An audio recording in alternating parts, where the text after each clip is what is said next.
Hey guys, how's it going? Been a while. I've been trying to really get some videos out here, trying to make sure everything's still in this shot here. It's a little hard to film on here because I don't really have an overhead camera set up, at least not on this workbench. When I get my final one in, it will. So, we're going to be going over, and this is going to be the start of a series, and I had to, first and foremost, this is going to be a series over P.O.T.S phones, or plain old telephone services. The how, why, the way it works, and what it is. So, for a brief overview, P.O.T.S came in after pulse dialing. Pulse dialing is like your old rotary phone that you spin the wheel and then you can hear it clicking inside and the wheel will eventually return back to its rest position.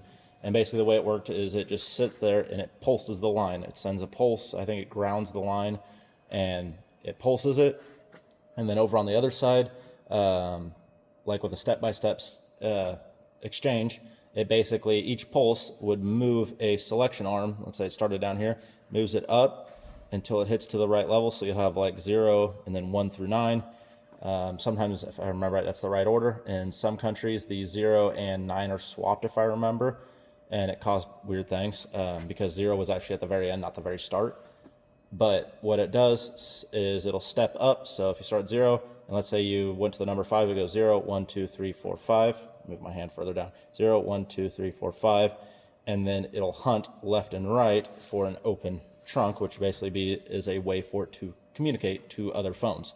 A trunk just refers to literally that. It's the wire back end that allows phones to connect. If you have no trunks, that means there's no way for a phone to connect to another phone.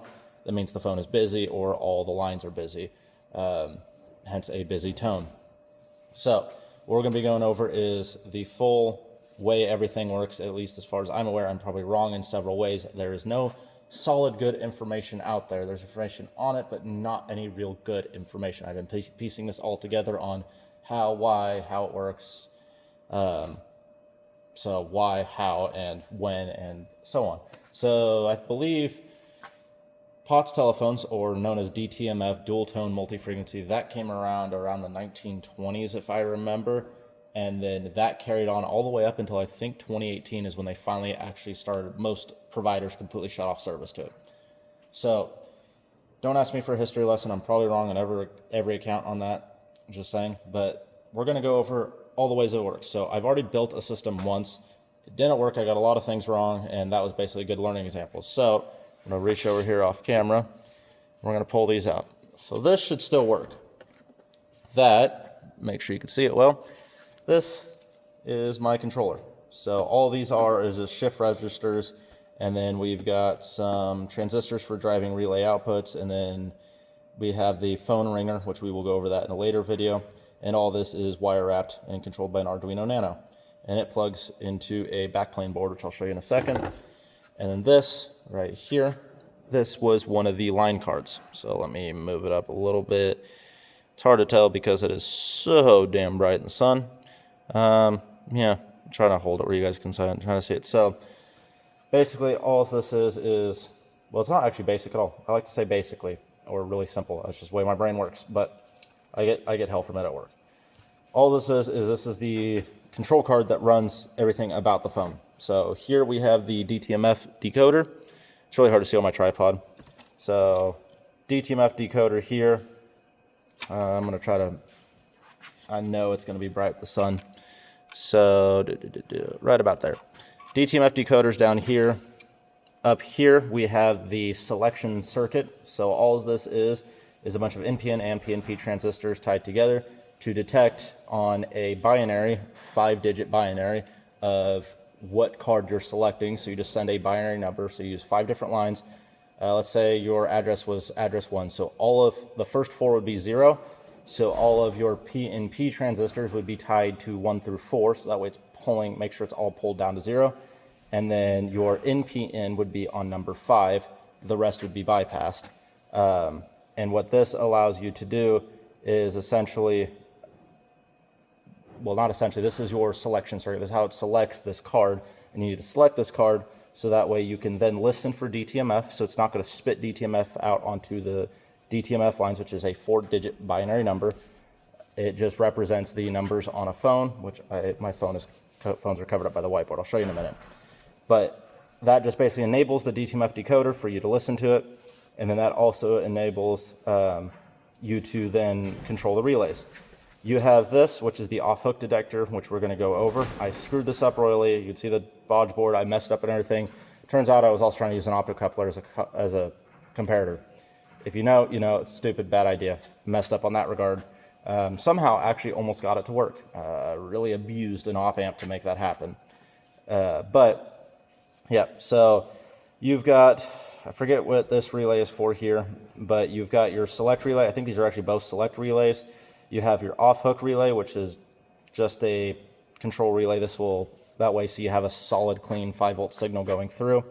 And then you've got your trunk selects. So you have a bunch of trunk relays. This allows you to then just send the power over to latch the trunk relays.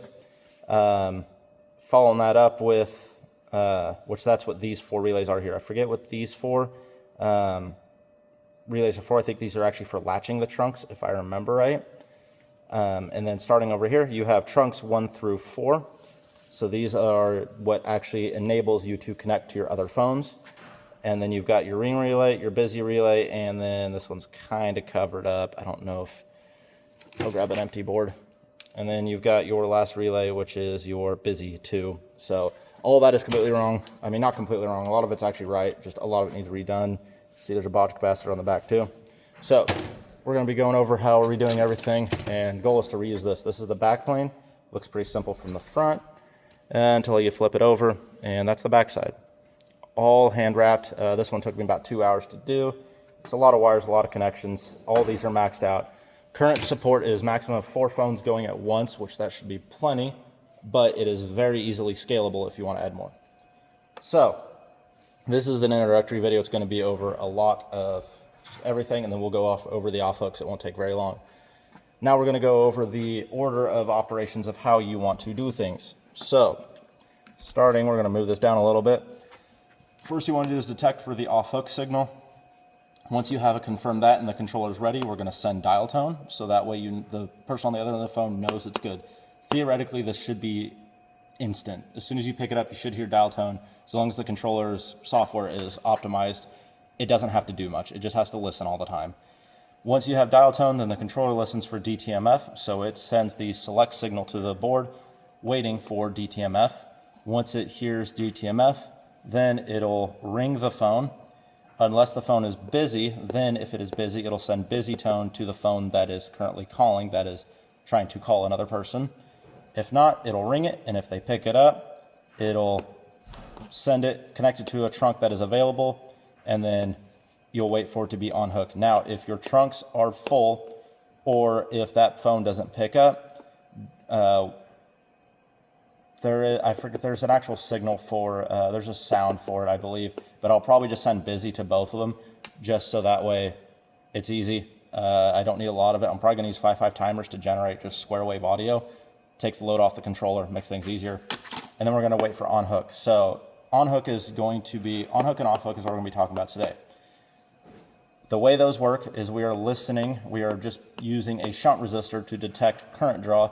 Phones draw about 10 milliamps when they are off hook. There will be 2 of them in series, so it will be at 20 milliamps total drawn, is what it actually works out to. Even though they're in series, technically your current shouldn't double, but it does work out that way with the phones. I don't know how they're internally wired, but these are modern digital, but it's over 10 milliamps essentially. So the problem is once the phones are connected in series, when one phone hangs up, then the other one becomes an open line because you're split. Let's say, I'm going to try to set this down gently. So this is the general example of what we're going to have here. So you have phone 1 here with a shunt resistor on power, single trunk line over with that is your trunk wire, then is going to connect to phone 2. It's just drawn crudely as a box, whatever. That is going to be connected to 0. So basically each of these phones has a relay that's going to switch between positive and negative. That allows for the phone to complete itself a circuit in series. Now the positive wire is what has the shunt resistor. So this is going to be our negative pin on our comparator. So we're going to use a comparator, and this is going to be the positive pin. And this is going to be our reference voltage, and we're going to be listening for this voltage to drop below this one, which actually I think in the end we actually want to swap these, so that way we invert our output, so we pull it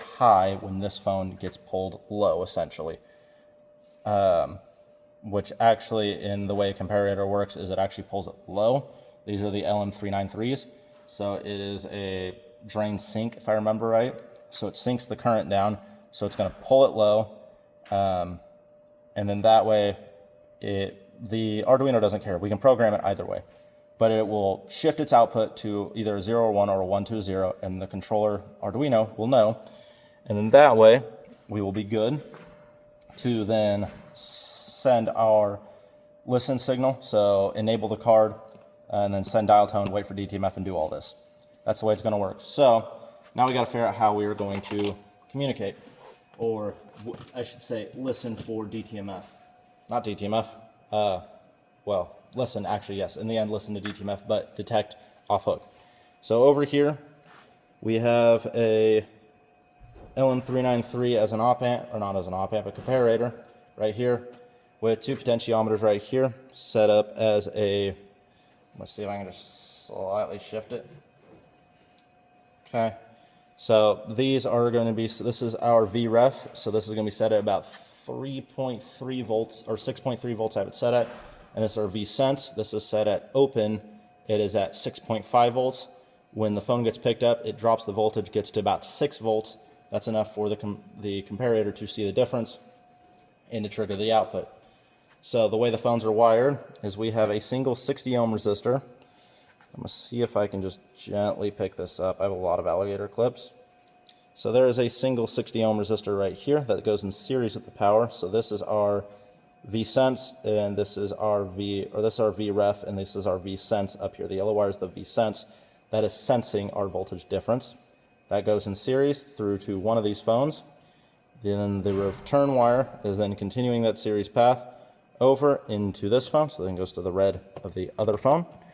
And then that will then connect to ground. I have some oscilloscope probes plugged in, so I was checking some stuff, but that is the gist of it. So if I turn this on, if I haven't moved anything too much, should be good. So when you pick up one phone in this current configuration, you won't hear anything. Okay, but if I pick up another phone, and theoretically, I'm gonna try to block the sun, should be able to see that LED turn on. So I hope you can see that. So yeah, you should be able to see that LED is now turned on, now that the phone is off hook, and if I were to then put a phone back on hook, the LED turns off. So that is pretty simple how it works. It's just seeing the voltage change. So now it's off hook, voltage is now going through.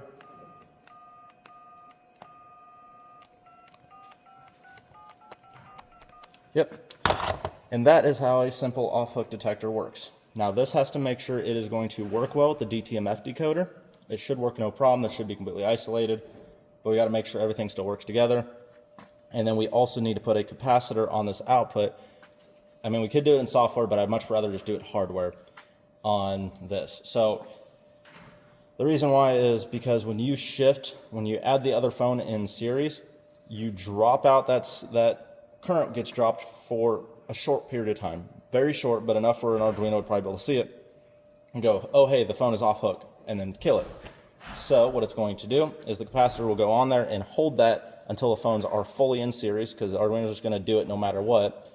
So it'll then connect the phones together in series. This phone will be connected to power. It'll remain powered. Then this phone will get connected to ground, because at first this one will be powered. It's just going to shift a relay, connect it to ground. Connection is formed, then it will be waiting until one of the phones, because you'll have both people talking, yada, yada, yada, yada, yada, yada. Then you'll have one person hangs up. It'll then see that, and then it will hang up everything, put the phones back into a listen state, sort of, but then it's going to see this one's still picked up. It'll know this one is still picked up, because it's going to remember in software that this one was just used. So what it's going to do is then send a off-hook tone, which is I may do an off-hook, or I may just do another busy tone. I'm trying to save on bandwidth here. An off-hook tone is 3 different tones overlaid on top of each other, 3 different frequencies. If I do 5 timers, I could probably just stack a boatload of 5 timers on there and just use that. But yeah, that is the gist of detecting off-hook. Next video, we are going to go over dial tone and probably how I'm going to generate that with 5 timers. I'm going to go, which is also going to go over frequencies. So probably cover dial tone and DTMF in one video, going over the different frequencies, what they mean, how they work, what DTMF stands for, and all that jazz. So hopefully this is generally interesting and has a good enough knowledge base for phone people. People that just want to know how old phones work. Yes, there is 1,000 ways you can probably do this better. Not probably, there is. You can buy modern hardware that has ICs inside that does all of this, and you don't need relays. But personally, I don't know why, I kind of like the idea of having a bunch of these little cards, all of them just nice and neatly plugged in. And so, because all these just simply plug them all in, and having a bunch of these cards all stacked like that, these being your line cards. So you have your controller back here, and you have your 5 line cards, and this is scalable. That's what all these headers are for. You can simply just add more and more. There's no limit until you run out of I/O. But yes, I'm doing it because I want to do it. Simple as that. I thought it'd be cool, and this is a very simple way to have communication between 2 different properties on a house. Let's say you have a garage and a house. Have a phone between them, or have different phones all over the house. And the way this is going to be wired and designed is that the final running voltage we're going to aim for is about 24 or 36 volts. That'll give me plenty of distance. Regular phones use 48. I don't need to go that far. Probably even 12 will be enough at the current we're dealing with, but we're going to go probably 24 or 48 volt or 36 volts. Send it over. That'll listen for it, and that'll work just fine. And then go from there. But yeah, if this was interesting enough to you guys, hope you guys stick around for the next ones and subscribe. Just stick around. I always do interesting things. And until the next one, where we will figure out how to do the rest of this and relearn across the process. And yeah, but until the next video, thank you guys for watching, and I will see you in the next one.